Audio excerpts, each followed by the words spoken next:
جریان ساختمان خانه‌هایی که بر اساس طرح منزل دسترس در شهر دوشنبه ساخته می‌شوند سست شده است. برخی از سهامداران از ترس آنکه اکنون به خانه می‌مانند پول‌های پرداخته‌شان را بازپس می‌گیرند. 2 ماه پیش ما مراجعت کردیم که مثلا برای چی طبق شرطنامه باید که سپتامبر ما منزلمون رو می‌گرفتیم. خب هر گونه بهانه ها بود.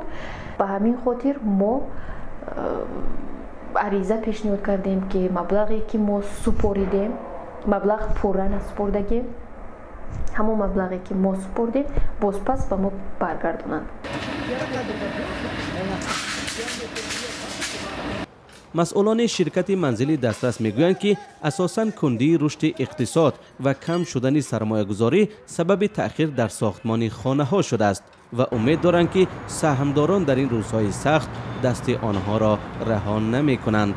زیاد از 20 کس علاقه مراجعت کرده مبلغ خود را پس خواندند و گرفتند و باز قریب یک 20 نفر دیگر مراجعت کردند که مبلغ خود را پس گیرند. خیلی ما با آنها فهمانده ایستادیم، کارهای فهماندهی برده ایستادیم که این یک چیزی موقتی است. بر اساس شرطنامه‌ای که میان خریداران و منزل دسترس بسته شده است، این شرکت باید تا ماه سپتامبر سال گذشته کارهای ساختمانی را انجام میداد.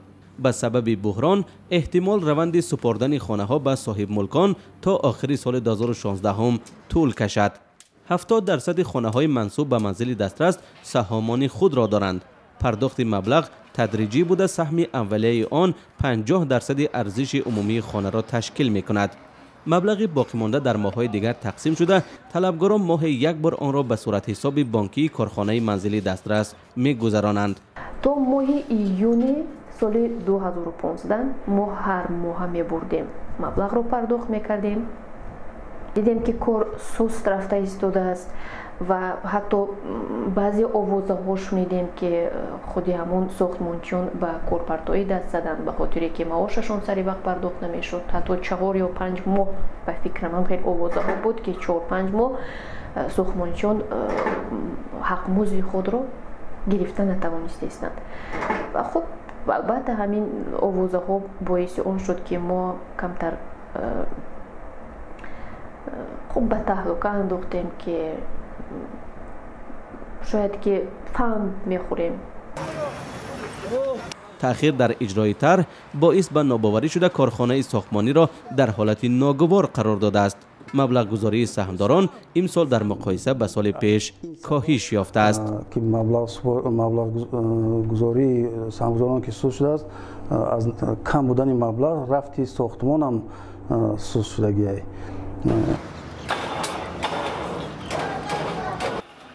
کارهای ساختمانی در یکی از بناهای استقامتی بلند آشیانه سرحجره‌دار کارخانه واقع در محله معروف به پروفسیوز ناحیه سینای شهر دوشنبه جریان دارد. رفتی کارهای استفاده بری اجرا کننده ساختمان وصل کنید объекти مذکور زیاده از 20 نفر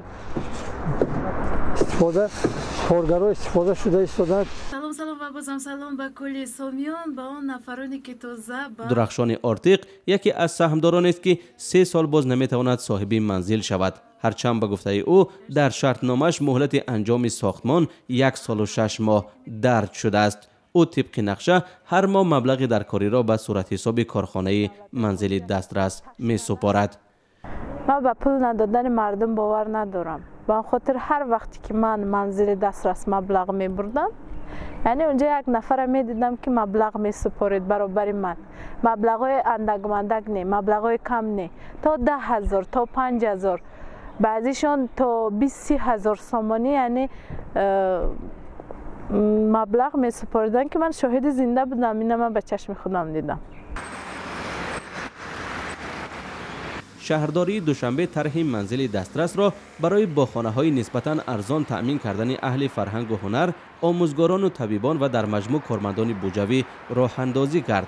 نفرانی که تا این وقت در دوشنبه اجاره نشین بودند و گوشه امن خود را می‌جستند، در این طرح راه حل مشکل خود را می‌دیدند. حالا اگرچه امیدشان برای پیدا کردن این گوشه کمتر شده است، اما میگویند که چاره بجز از صبر ندارند. من الکی امیدم شکسته شد. من خاطر من گفتم که من به شعار منزل دسترس که بزرگ نمر بهار میرسه باور ندارم. برای من دیگر فرقی نداره. بعد از 10 سال، بعد از 5 سال، یعنی امید من شکست.